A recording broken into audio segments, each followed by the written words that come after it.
Well, hello, Internet New Media Law class, and welcome to the lecture for Class 2.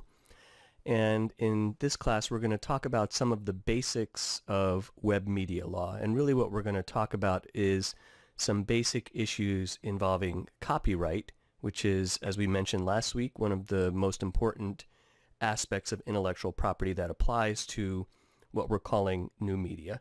And we will talk about the Digital Millennium Copyright Act and the safe harbors under the Digital Millennium Copyright Act.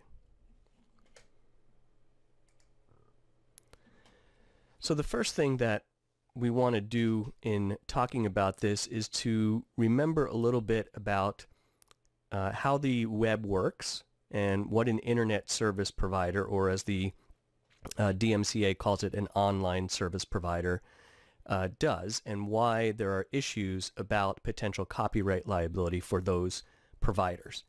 We'll talk about primary and secondary copyright liability, and then we'll talk about the specific safe harbors under the DMCA OCILA and a few cases that I gave you to look at for this week. So the first thing that I want to do is remind us a little bit about how the web works. Now, you might recall us talking a bit about this during our internet law class. So you have individual computers, like the computer that you might be using to watch this lecture on, and we'll call those peers.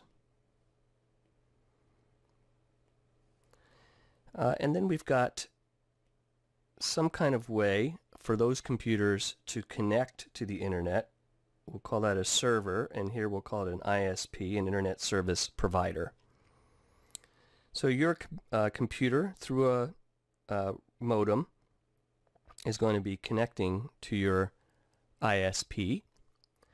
Your ISP then is going to have servers that are taking those connections, and it's going to have routers that are then routing out that traffic. If you remember from our first internet law class, we talked about how packet switching works, and remember that your traffic is going to be broken up into individual packets. And those packets are going to find their way through various routes around the net, and these nodes will be nodes that have routers, and then eventually your packets are going to be assembled, and they're going to get to wherever they're going. Let's here call it YouTube. Now YouTube is going to have its own servers, its own storage space. Of course, the way I'm drawing this diagram, it's much more complicated. YouTube is going to have servers all around, out in the cloud, so to speak, in a variety of places, and then there are going to be internet service providers that are providing service for YouTube. There are going to be routers and switches and so on that all of this is going through. But just what I want you to notice from this diagram is that you, the individual peer, transmitting some content over the internet, your content is going across equipment that is owned and operated by entities or persons other than you.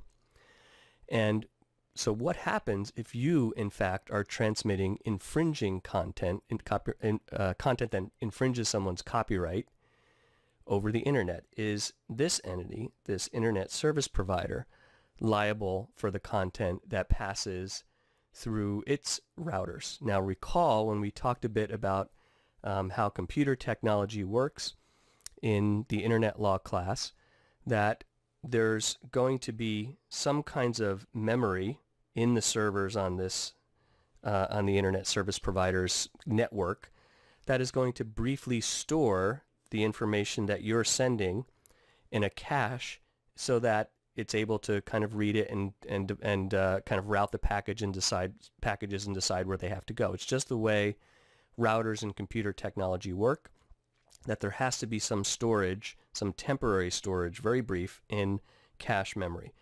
But that storage creates a copy. And there is case law in copyright law suggesting that caching, making a copy for caching purposes, can be a reproduction, which can violate the reproduction right. Then, of course, the content is going perhaps somewhere like YouTube, where it's going to be stored more permanently, or at least for kind of a longer period of time, on servers controlled by YouTube, so that somebody else, if this guy wants to watch your silly cat video, he can call it up from YouTube. So you've got it going across the devices and routers and so on, and potentially being in cache memory of a service provider, and you've got it in storage for a different kind of service provider that might be a Web 2.0 entity. These kinds of storage raise issues for us in terms of copyright liability.